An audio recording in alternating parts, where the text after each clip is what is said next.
Hello and a warm welcome to the news on NTA International. I am Ifoma Ojinta. But first, the highlights.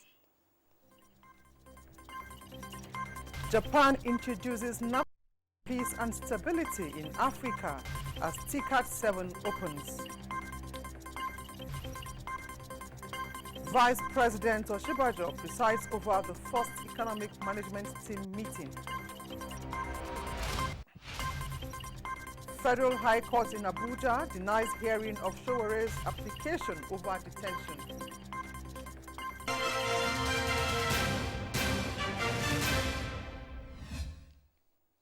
And on the news in details.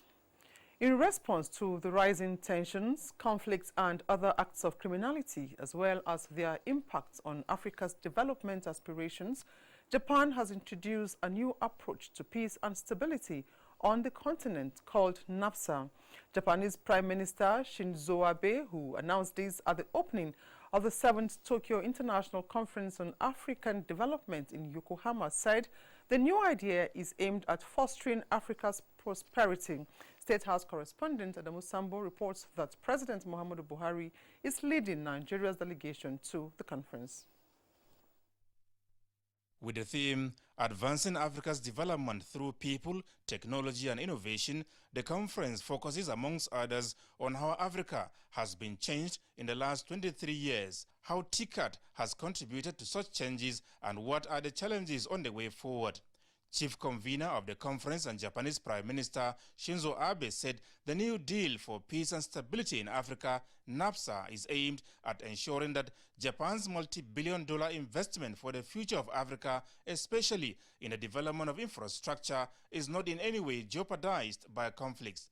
NAFTA, he said, will work in cooperation with the African Union and the regional economic communities to not only support conflicts prevention and mediation efforts, but also assist in making judicial administration and legislative systems stable and secure. TCAD, which over the years has without fail seen for Africa only a bright future, was not mistaken. As a conference believing in the power of Africa, it has been utterly correct. The TCAD philosophy of ownership and partnership, and of valuing each human being individually, will not waver even the slightest as it continues to guide the path of Africa and Japan. We are in an era in which the challenges Africa faces will be resolved through ST&I, science, technology, and innovation. And so I will say it again, the Japanese government, new TCAD, will do its utmost to support Japanese enterprises that are betting on the future of Africa. We will do whatever it takes to assist the advancement of Japanese companies into Africa. Other speakers at the opening session, including the United Nations Secretary General and the Chairman of the African Union, applauded the highly beneficial partnership between Africa and Japan, describing it as worthwhile and critical for sustainable future of the continent.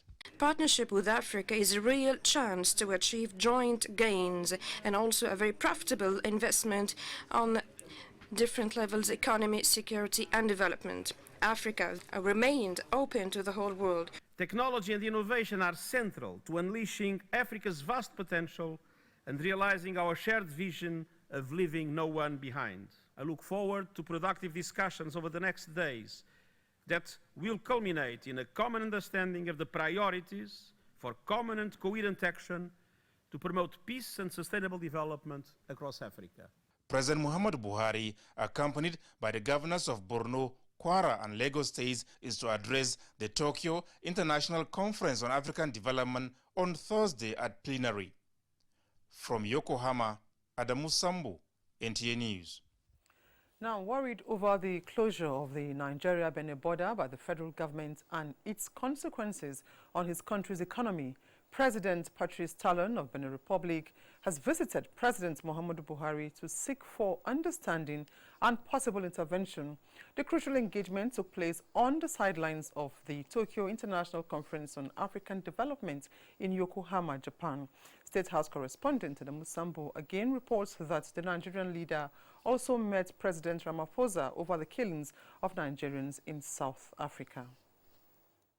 For President Patrice Talon of the Republic of Benin, it is a matter of urgency to meet President Muhammadu Buhari for the second time in 3 months. The recent closure of the Nigeria-Benin border by the federal government to put a stop to smuggling activities is causing great difficulties for his country's economy. During the high-level meeting, which lasted about 1 hour behind closed doors, the two leaders discussed reasons for the action by the Nigerian government and the way forward, as explained by Foreign Affairs Minister Geoffrey Onyama. Mr. President is extremely concerned that now that Nigeria, through our agricultural policies, has become self-sufficient in rice production, that this is now threatened, and a lot of Nigerians are now going back to the farm and finding that it's profitable to work, in the rural areas and on farming, and that this is an existential threat to the country to allow this smuggling to persist at that scale. And he said that the amount of money that we are now saving from no longer having to use our scarce foreign currency and reserves to buy foreign rice. So that the measures are really taken to enable the security forces to develop a strategy and to know exactly how the smugglers operate, where they operate from. And this was a limited closure. The president of Benin, really expressed the greatest concern about the border closure, talked about the very severe impact on the country. So what did our president tell you? Yes, so our president said that he's going to go back and he's taken note of the suffering of Benin and the people of Benin, and that he would look at reopening the border in the not too distant future, and then he would call a meeting of himself, the president of Benin, and the president of Niger, and to now really decide on the measures, strict measures that they would now have to take to really curtail the level of smuggling. In the meantime, President Cyril Ramaphosa of the Republic of South Africa also came calling at President Buhari's lodge in Yokohama. It was a one-on-one engagement between the two leaders that lasted more than 30 minutes, but reasons were not made public. NTA News could not, however, allow the South African leader to depart without a word on his mission. Oh, no, we had a good visit, good discussions. Relations between South Africa and Nigeria are very good, and the president and I get on very well. So it was also good to have this opportunity here in Japan to renew the bonds between us and to talk about common things between South Africa and Nigeria. And we know that we have to play a very key role in the further development of the continent. And that's what we are prepared to do as Nigeria and South Africa. We understand President Buhari is visiting South Africa in October. But before then, what are you doing about the continuous killing of Nigerians in your country? Well, no, we are going to be discussing all that, and because we have such good relations, we talk about these things. And the issue of Nigerians who are dying in South Africa, we feel very sad about that. And obviously our criminal justice system is working on it. We want to to stop all killings. Nobody should ever be killed, even if there's a dispute amongst people. From Yokohama, Adamu Sambu, NTA News. And back home, Vice President Yemi Osinbajo is presiding over the first economic management team meeting of President Muhammadu Buhari's second term, themed Next Level Agenda, Budget Issues. In attendance are Ministers of Finance, Budget and National Planning, Zainab Ahmed, Industry, Trade and Investment, Richard Adebayo, Information and Culture, Lai Mohammed, Works and Housing, Babatunde Fashola, Budget and National Planning State, Clement Ike, and the Minister of Petroleum State, Timipre Silva. Also in the meeting are the CBN Governor, NNPC GMD, FIRS Chairman, DG Budget, DG DMO, DG NBS, and Special Advisor on Economic Matters. Among others, State House correspondent Jide Onifade reports that the meeting opens with a review of the 2019 budget implementation. And to judicial matters, a Federal High Court in Abuja, presided over by Justice Nkonye Maha, has declined hearing on the application challenging the continuous detention of Omoleye Sowore by the Department of the Security Service. She ruled that hearing the application will amount to her reviewing the order given by the Court of Equal Jurisdiction. Austin Anyebe reports. The application was filed by the defendant, Omoleye Sowore, challenging his continuous detention by the DSS as it is a violation of his fundamental human rights. But when the case was mentioned, counsel to the defendant, Femi Falana, SAN, attempted moving the application but was refused by the judge, who said allowing the application will undermine the earlier order given by Justice Taiwo of the same Federal High Court. She ruled that since Justice Taiwo has ordered his detention for 45 days for further investigation as requested by the DSS, it is not competent to overrule a decision of his court with cognate powers, hence referred them back to Justice Taiwo as he is also a vacation judge. Counsel to Omoleye Sowore, Femi Falana, who maintains that Order 26 Rule 9 of the Federal High Court Civil Rule gives the judge the power to hear the matter, reacts to the ruling. We're going to meet with our client today in order to take a decision on the matter. But in the interim, we are back to the Honorable Justice Taiwo as per the ruling of the court. Counsel to the State Security declined comment. Meanwhile, the case between the Attorney General of the Federation versus Islamic Movement of Nigeria, where the movement is challenging its prescription order, is fixed for 11th of September 2019 to enable parties find necessary processes. From the Federal High Court, Abuja, Austin Anyebe, NTA News. Now, the Buhari Media Organization, BMO, has described the spike in criminal activities among youths as a result of erosion of family values and the frantic quest to get rich quick among the younger generations of Nigerians.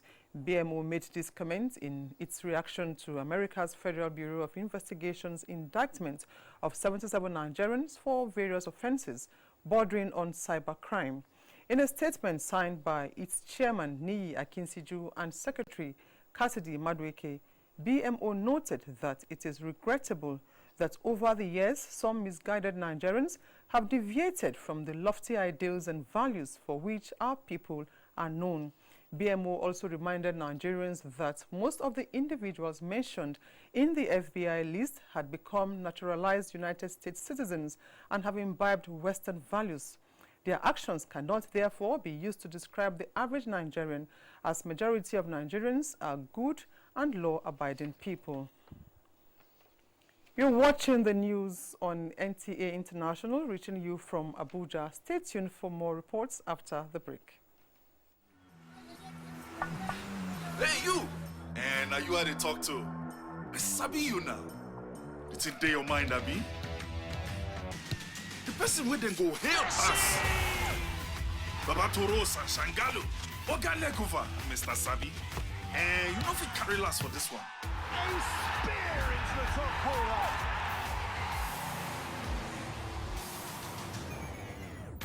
We sabi say Pikin go crawl before in waka.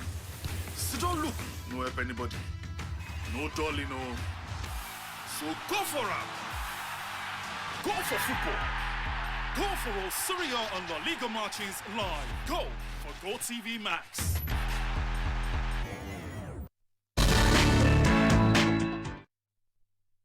NTA International.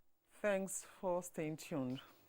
The All Progressives Congress has released lists of successful aspirants that will participate in the governorship primaries in Kogi and Bayelsa states.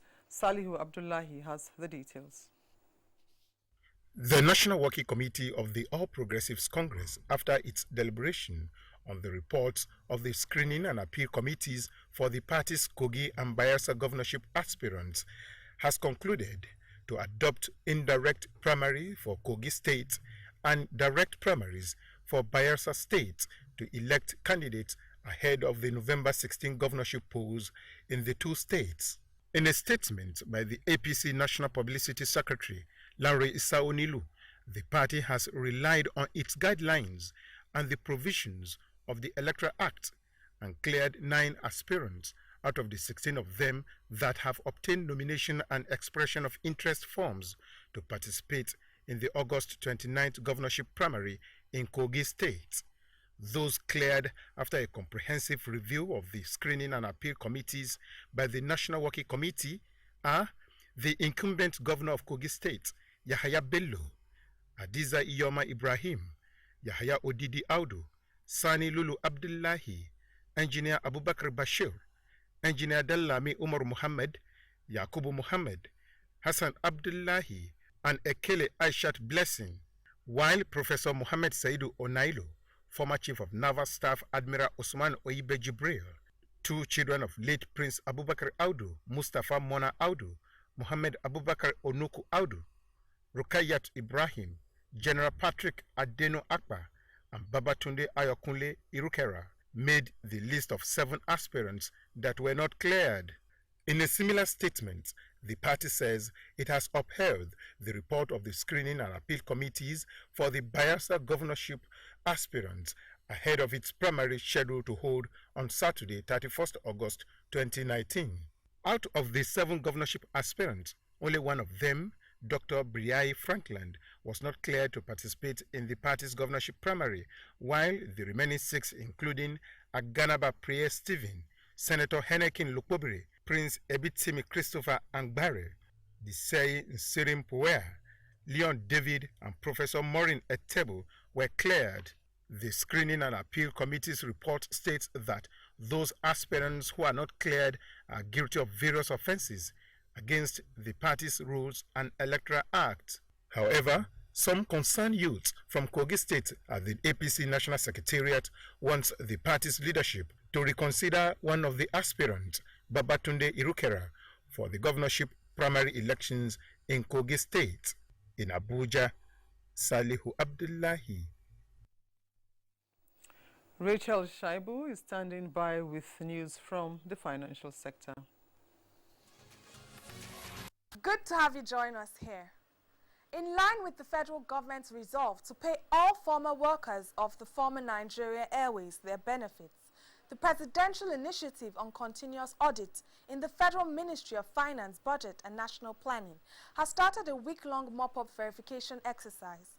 The exercise is aimed at capturing ex-workers of the defunct airways who were not audited during the previous exercise. The latest verification exercise, holding simultaneously in Lagos and Kano, is to ensure that all eligible beneficiaries are audited and paid their entitlements. Meanwhile, the Securities and Exchange Commission says a total of 2.7 million investors have been enrolled under the Electronic Dividend Mandate Management System. Acting Director General SEC Mary Uduk, who affirmed this, noted that the Commission recorded a total of 3.4 billion regularized accounts of investors who previously managed multiple accounts. In the meantime, the Central Bank of Nigeria is scheduled to roll over maturing bills worth 208 billion naira through the primary market auction across the 91, 182 and 364-day tenors. The CBN is also expected to mop up excess liquidity through open market operation auctions this week. The stock market wraps up business news. I am Rachel Shaibu.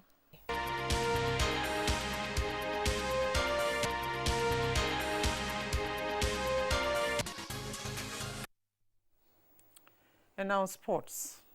Sports Minister Sunday Dare assures on upgrading facilities across the country. Ayodeji Makinde has details on our sports updates.